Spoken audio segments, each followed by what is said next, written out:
we're getting everybody together here. We are on the show.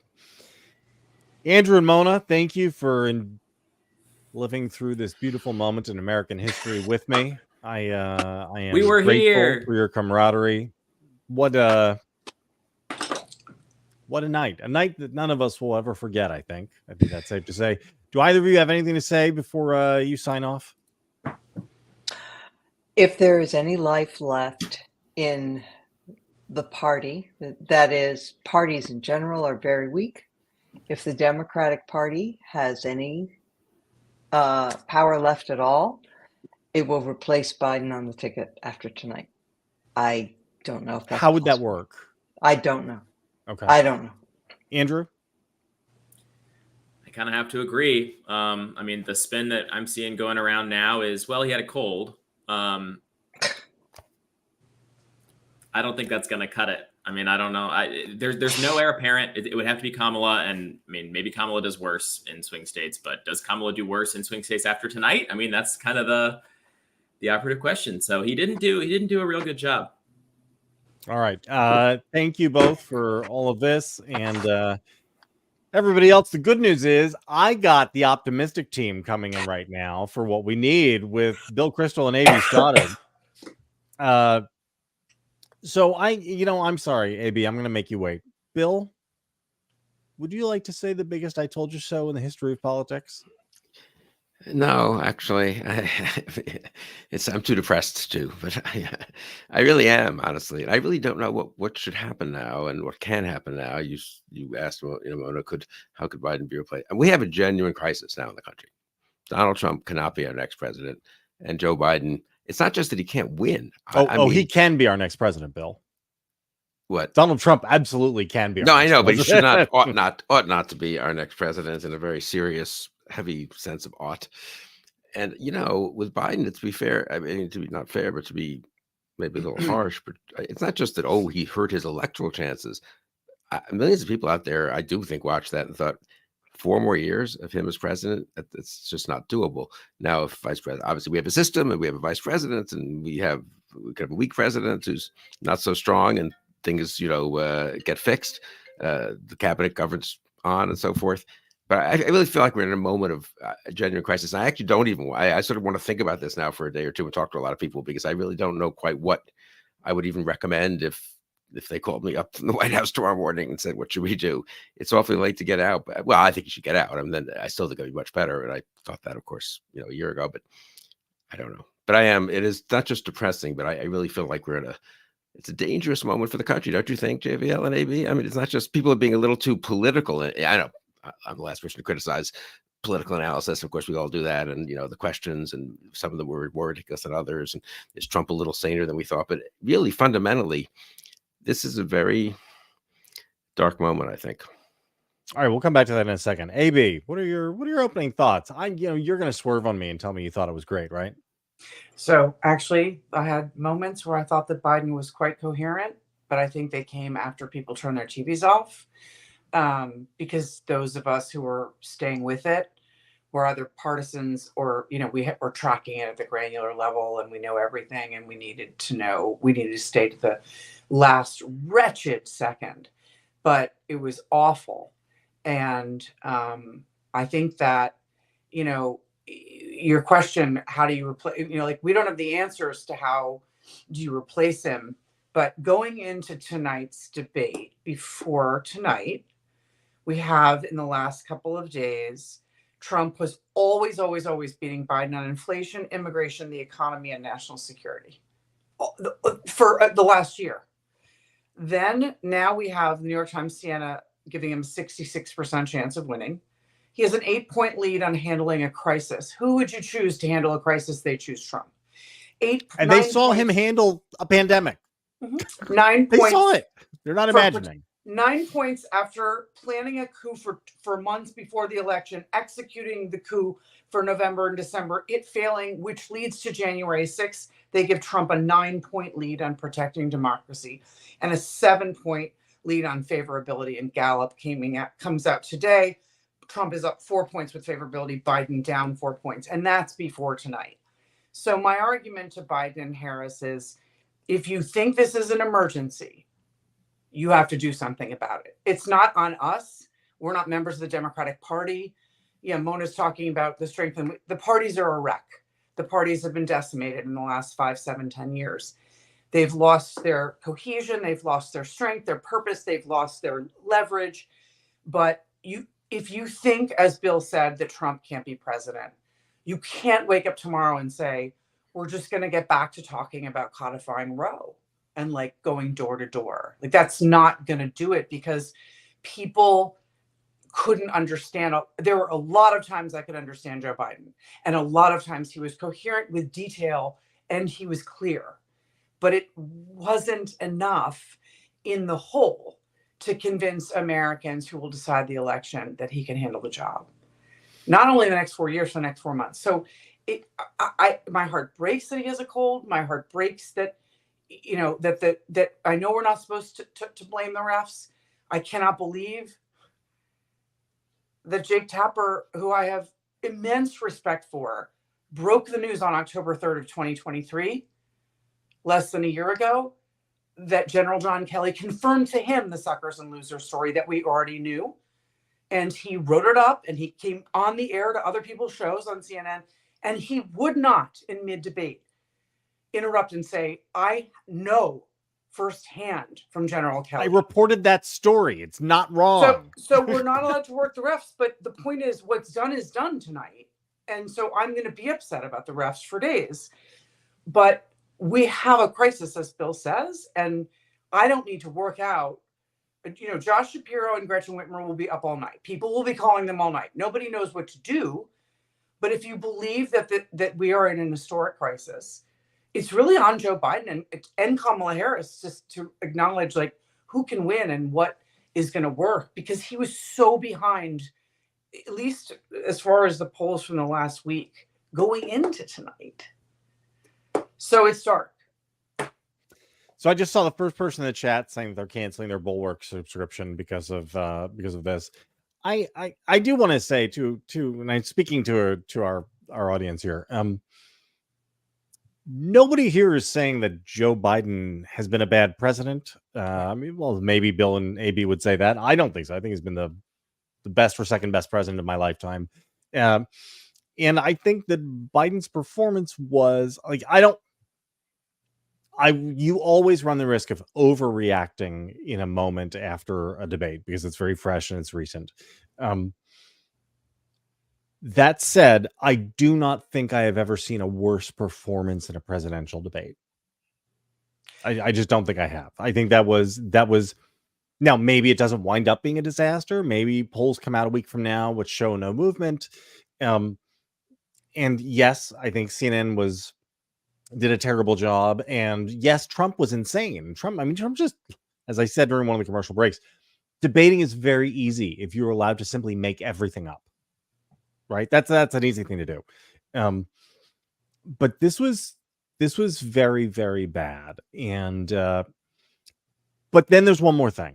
One of my favorite bits of wisdom is that if there is no solution, then there is no problem. I don't know that there is a solution to this because it is possible. I mean, again, two very, very depressing things can be possible. It is possible that Biden was catastrophically bad and that this is going to show up in the numbers. And it is also possible that there is no alternative which wouldn't be worse. I just totally Joe Biden should not be. You got to be honest about this. Okay. Joe Biden should not be president for the next 4 years. He'd be better than Donald Trump because the team around him would continue to govern the country competently and in a non-authoritarian way. But I don't think we can pretend this is just a question of, gee, Kamala's kind of weak too. So maybe, I mean, they need to have if they're patriotic, they need to at least have a serious discussion, a real discussion in the White House. And the White House chief of staff has to insist on it. And in my view, the cabinet secretaries have to insist on it, of whether this is appropriate for this candidate to go ahead. And he's been a pretty good president, but to go ahead to try to be president for the next 4 years. It's not just about electoral calculations or whether he's +4 or +6. Right. I really, maybe I'm overreacting, but I just feel like it's a real crisis. It's not just an electoral crisis. I would like to say one thing also. First of all, I have been in writing and on air at the Bulwark saying that Joe Biden has gotten no credit for all of the historic things he's done, with a record that's unprecedented in our memory in terms of legislative accomplishments and uniting the West against Vladimir Putin, on and on. The problem is he gets no credit. So when it comes down to him running against Donald Trump, when you look at the polls, after the midterm elections, Way to Win did a 9-state battleground poll in which they asked the voters in 9 battlegrounds, I don't know which the other 3 were besides the 6, whether they could name anything that the Biden administration and Democrats had done for them in the last 2 years, and 78% of them said no. And so it doesn't, we can sit here and mourn the fact that Joe Biden doesn't get credit. And I do get extremely frustrated by this, but he doesn't. And so that's why he's behind in the polls. People they blame him for everything. They blame him for like Trump's part of COVID. He gets credit for nothing. And that's an outrage, but it bears out. We're just dealing with a public that gives him credit for nothing. And so tonight, even though the refs were bad and Trump was a complete jerk and so mean, and that Joe Biden had moments, as I'm going to repeat myself, of like real clarity and total coherence, it doesn't mean that the overall performance wasn't a debacle. It will freak out the donors. It already has. But look, it's not just that the public doesn't give him credit for the past. Let's give the public some credit, actually. Maybe the public thinks they don't give him enough credit for the past. Maybe they think he shouldn't be president for the next 4 years. Maybe tonight suggests that they're not crazy to think that. They should not, therefore, vote for Donald Trump. Don't get me wrong. They should still vote for Biden if that's the alternative, I believe, because the team would still be so much better. But there's 4 months to the election. There's plenty of time for Biden to step aside. It's not, oh, what would happen? It's such a mystery. What would happen is the delegates would be freed, and they would have a fight for the next 2 months, and then they'd have a vote in the convention, and someone would be the nominee. And it's pretty hard for me to sit here with a straight face and say that I think that the someone who would be the nominee is less capable of being president for the next 4 years than Joe Biden. I don't know if that someone is stronger or weaker candidate necessarily against Trump. I think it'd be as strong, probably, at least, even if it's Vice President Harris, who I think would be among the weaker ones. But I just can't in good conscience pretend that, I don't know, this is where we are. We just all have to suck it up. Maybe this is what we'll have to do. And maybe I'm overreacting. And maybe a week from now, it'll feel different. And Biden will go out and do 3 events. And it was just a bad night. I'm open to that. And we do overreact in the moment. And I'm overreacting, I'm sure, in the moment. But I guess I just feel personally that it's irresponsible not to at least urge him and his family and the senior members of his party and his administration. It's not just the party, it's the administration has to really think about, is this the right thing to just pretend that this is the right ticket for the next 4 years? Wow. Ann Coulter tweeted out that she was surprised by how great CNN was, by the way. Oh, just yeah, I also want to associate myself with all the critical stuff, almost all the critical stuff you've said about everything else too. I mean, I know the question is ridiculous. Can we do again? Can we simply acknowledge that it's not important and that it doesn't matter and it doesn't alibi Biden or anything? Say all of that, but can we talk about CNN just because it's important to me? Because I did write an assload about this stuff over the course of the last week. They did not ask Donald Trump about his lie about the 2020 election. They did the not. Single most important thing, like not a single question about President Trump. You keep saying that you were the true winner of the election. Will you say that again tonight? And then like what? That is astonishing to me. We were 39 minutes in when they asked about January 6th, the felony conviction part of it.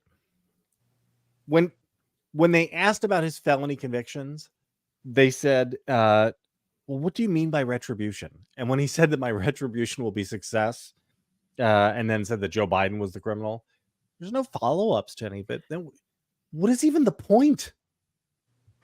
I mean, your piece today was excellent. The idea that they're not going to fact check him. I had this premonition that I didn't tweet about it or write about it, that I thought it could be pretty bad. And one thing I thought could be bad was the rules of the debate, actually, and the whole manner in which they're approaching it, which you're capturing, JVL, a little beyond just the literal rules. But even the literal rules, if you're a pretty good demagogue, you're totally shameless. You lie like nothing.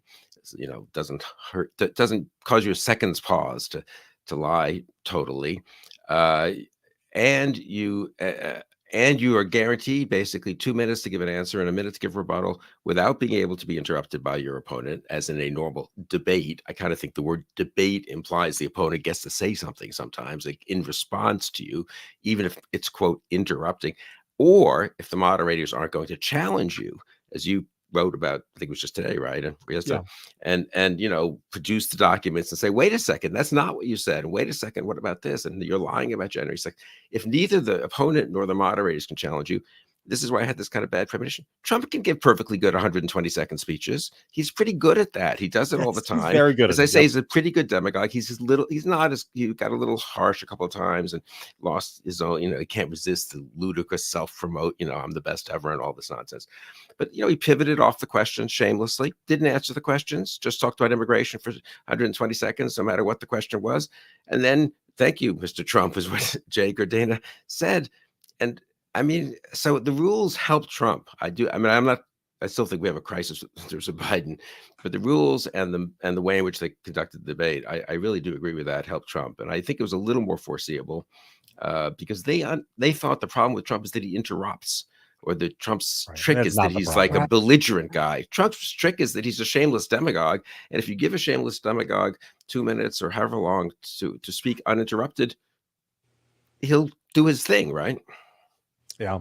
Sorry. AB. So first of all, JVL, I do agree with you that, and I've listened to Tim make his case that, while Biden presidents, like on, managing the conflict in the Middle East, right? What would that look like with someone else coming in as a different candidate, trying to go to the left in the party, just any kind of creating dissonance, right? That I get that. And I get your argument, which is that he is the most experienced, he is the incumbent, and trying a fresh new person right now, like having them flap their national candidate wings is not ideal. I just don't know how they get out of this mess. I don't know how they win. I can't see it. And back to the CNN thing, my personal derangement is that most of the country believes that there's just a January 6th day. And some people it's been whitewashed, and some people have been talked into believing that it was just this freak organic riot that was just mismanaged and got out of hand. And someone more responsible than Trump would have been like, dudes, go home earlier. But he's just Trump. And so he was busy watching TV with his thumb up his ass or whatever. There was a rolling coup that started months before the election. Many, many people were involved.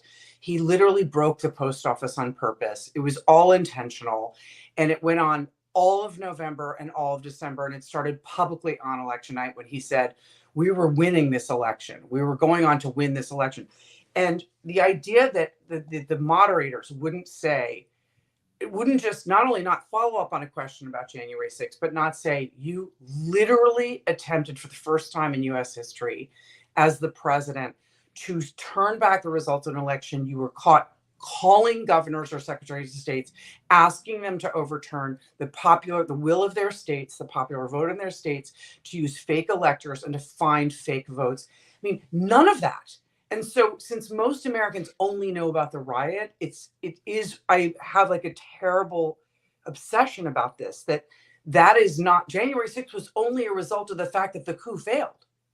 If the coup succeeded, we wouldn't have gotten past certification on December 14th. Anyway, so it's so much more pernicious and so much more malignant than just, January 6th got out of control. Were you nice to Mike Pence? And did you help him get to safety? No, you didn't.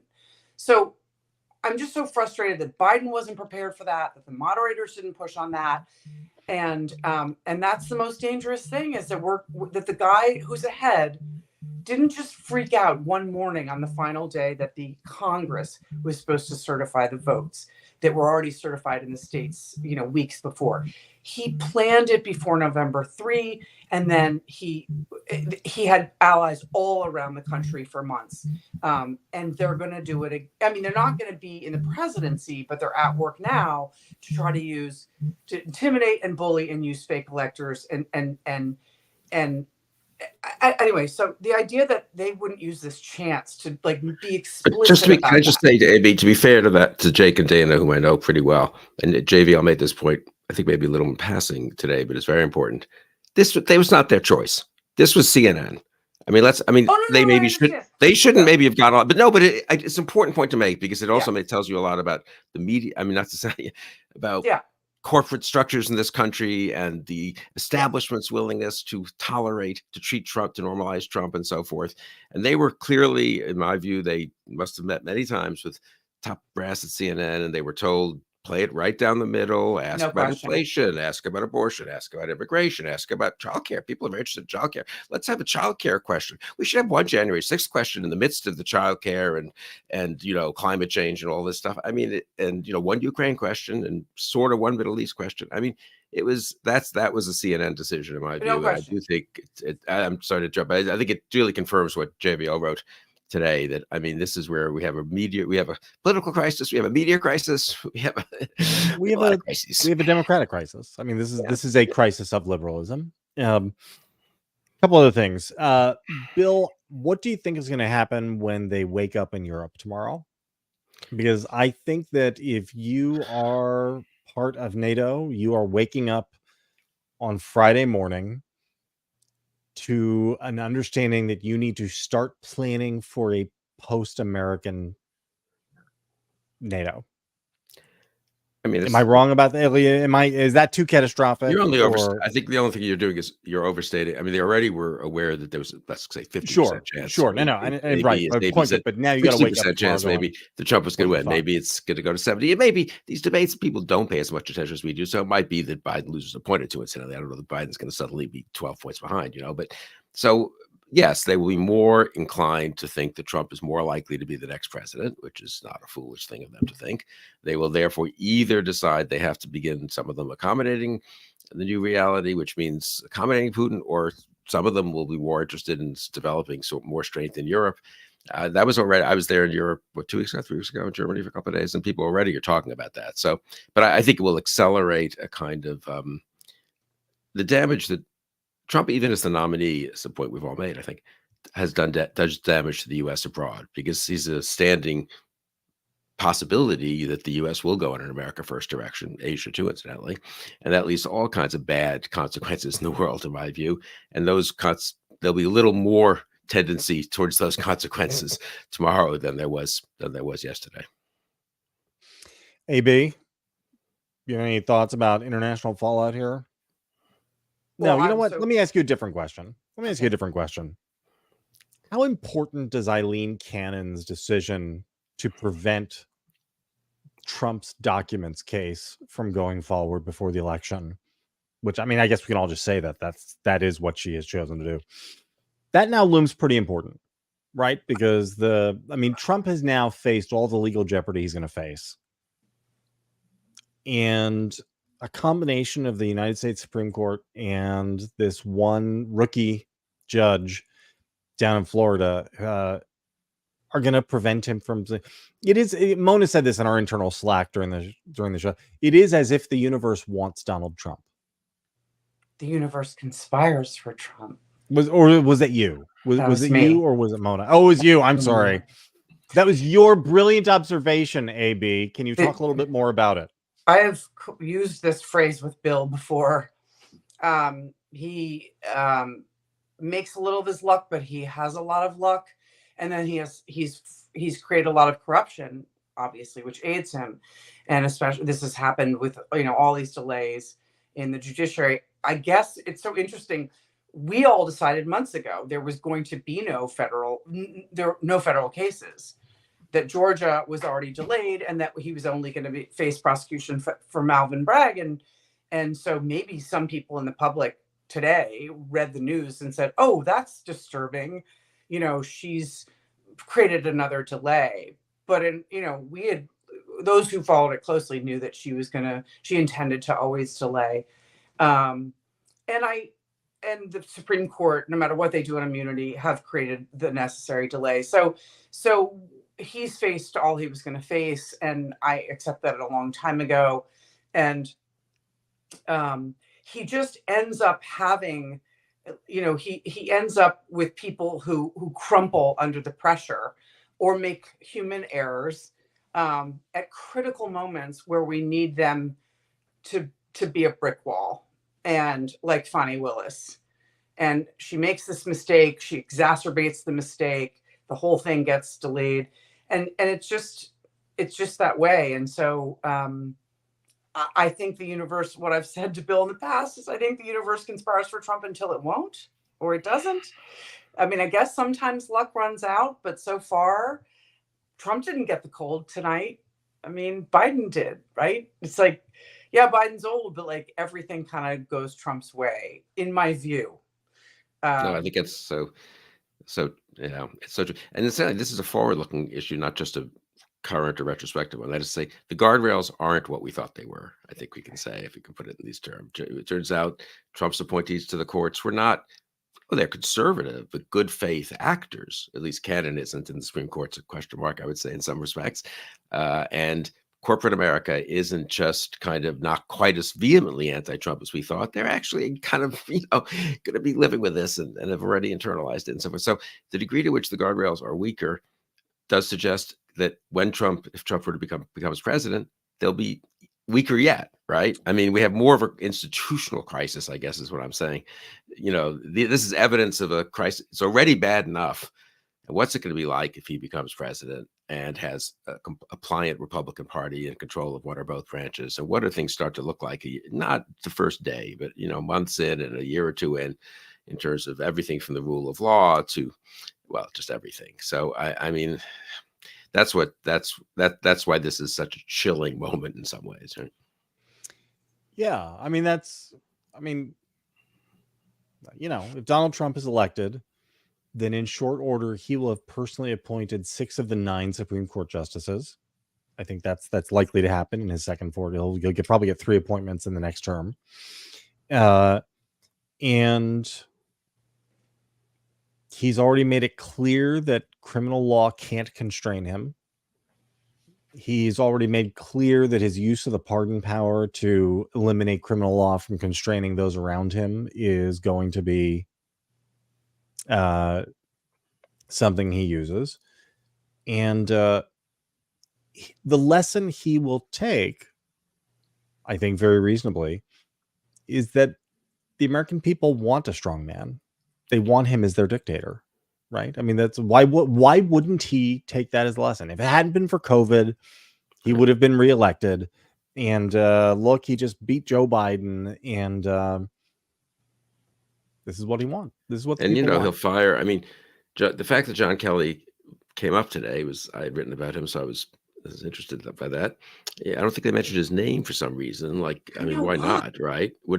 Did they not? Did they? I don't think so. It was like, so why didn't President Biden say, or why didn't Jake Tapper say, since he, in fact, as you said, AB had the exchange with Kelly a year ago, less than a year ago, say, well, actually, that's John Kelly we're talking about here, and we're going to be trying to talk to him in the next 24 hours to see if he'll come on camera and confirm this and give some more details, and we'll see. We report that you're accusing him of being a liar, this 4-star general, really Gold Star father, a very impressive man. And but no one even, I don't know, I mean, we'll try to do it. I mean, I'm going to try to get in touch with him personally, but I mean, how many people are going to sort of follow up on this as if it's a serious matter? How much, and what lesson does Trump take from this? Fire anyone, lie about what that person said, trash his reputation while you're at it, sort of. And yeah, the media will get interested for a few days and whatever, but ultimately you're there and he's out. And the next people who serve him are going to be totally pliant. Kelly was too pliant, honestly, when he was chief of staff, but nonetheless, the next people who serve him will be totally, like the people who were there in the last year of the first Trump term. So I think it's so dangerous. Both, I mean, the situation we're in is worse because of the way this is playing out, right? I mean, the lessons everyone. This is sort of a kind of the point you were making, Jonathan. I think the lessons people are learning and institutions are learning are all going to be now don't you think, in a bad direction? I mean, that's not to say they couldn't be an attempt to resist, an attempt by parts of civil society and other parts of government to resist, and Democratic governors do a lot of things, and it's worth thinking about all that. But it's going to be incredibly important to live in a blue state. I mean, I just think that, just as a simple fact of life, if Trump is reelected, it will be incredibly important to live in a blue state. AB, I'm sorry, you were going to say something. Well, I was going to say that JVL, you have made the point a long time ago that the cost of opposing Trump rises. And so it's frightening about this crisis moment, Bill, is that, yes, General Kelly has already said it, right? So maybe he comes out in the next couple of days and says, it's true, I said it. But the Republicans, once he's president again, will let him do whatever he wants. And people in corporate America and people who are cabinet members and people who might have wanted to come out maybe in this campaign and get their nerve up and speak out, if they think this is a done deal, that Trump is going to be elected, and then the cost of speaking out has risen. Yeah. And that's what's so frightening. And Trump, and back to what you were saying, like Trump learns that all he has to say is 19 people have said he just literally like pulls an old hot dog out of his blazer pocket from 2 months ago and just waves it Johnny around. McAtee says he never said it. So, right. 19 people. He said it he said 19 people like 7 times. I mean, it's completely mental. But the cost, I think, has risen, and that's what's so terrifying about tonight. Yeah, it's not bad, and it's all the institutions. I would say it is the media. Like, we really now, it amazes me. We have this cottage industry in conservative world of people who, like Bari Weiss has made herself rich just complaining about like junior editors in the New York Times opinion section about how, this is all, Andrew Sullivan was like, oh, the media. And the truth is, we have a very real crisis in the media in America. Yeah. And that crisis is the media does not understand how to grapple with an actual aspiring authoritarian. Yeah. It doesn't know. Media has had absolutely this is completely predictable, no understanding of how to deal with a man who had attempted a violent coup, then running for president again. Media had no idea how to handle that, and still doesn't. And you're right, between Jonathan. the courts and the law and the parties, right? The party structures don't work. This is, this I'm not going to say Weimar Germany, but it starts to feel like, oh, so this is what it looks like when things are too sclerotic and ossified for a liberal society to course correct and save itself. This is what that looks like. Because the media is talking to each other about democracy versus authoritarianism. And they'll sometimes say, oh, the Democrats say Trump is a threat to democracy, but they're not actually telling the story of our political moment through the prism of the temptation of many and the power of Trump to lead us into an autocracy. They're not actually telling that story to people and trying to shape this moment through that prism. They will just talk about it offline, but they're not actually saying, this is the moment in which the America that you knew and grew up in completely changed, and these are the ways in which it could change. Rights could be taken away, and the foundation of this nation was that we all had equal rights that had nothing to do with our religion, and it's just too much to talk that way. So it's like, focus on the horse race, whatever. But they couldn't handle what you just described post January 6th, and now, no matter how much he makes clear, and as you said, he will believe he has a mandate if he wins. Yeah. Because he's told us. How could he not? How could he not? But right? the media still won't paint that picture. It's very, and it's changing so fast. This kind of like hands in the air. Oh, well, we just have to go back to covering it the way, like a binary, like horse race thing. It's everything is evolving so rapidly. It's like hard to really describe it or like sound an alarm. It's weird. All right. Closing remarks here before we get out, because I got to go to bed, because I got to get up in the morning and tape a secret show with Sarah and have something else to say. And and then I've got to write a newsletter about all this. So it's going to be awesome. Bill, do you want to go first, or do you want to let AB go first? I gotta write a newsletter early tomorrow morning too. Yeah, you got to write a newsletter before I do. Even. I don't, and I just think I'm not giving up in this sense that it is 2 months till the Democratic convention and 4 months till the election. And maybe the right thing to do is to say Biden had a bad night and he's been a competent president and he can be for the next 4 years, or Vice President Harris could take over if need be. And we just have to make that case again, as to why Trump is totally unacceptable. I'm perfectly happy to do that. But I want to really think and talk to a lot of people. And I see I've gotten a bunch of incoming calls and texts from some interesting people saying, what do we do? And I really don't know what to do. And I think people have to have a little bit of an open mind about what we should do over the next few days. AB? I'm out of words. I don't know. I think Bill's right. I mean, we have to sleep on it, and people need to take it all in. But I think the instant reaction was correct, which is that the dogs aren't going to eat this dog food, probably. I mean, I'll just say this. I think that I've been I think cheerleader is too strong a word. I just feel like I've appreciated Joe Biden's presidency as much as anybody who isn't named Jill. And I've been pretty adamant the whole way that Joe Biden's weaknesses are all real and that he was still the best option. This was like my argument was never like, oh, Bill, you're overstating things. All the weaknesses were real. I just didn't see any evidence that anybody else was better. This is the first moment that I am seriously thinking through, okay, so what would it look like to replace Biden on the ticket? How would that work? Are there potential answers which could be more formidable like this? And if I'm there, I think anybody who isn't there is probably whistling past the graveyard. I don't know. Maybe it'll all look different in the morning. That's heavy. Friends,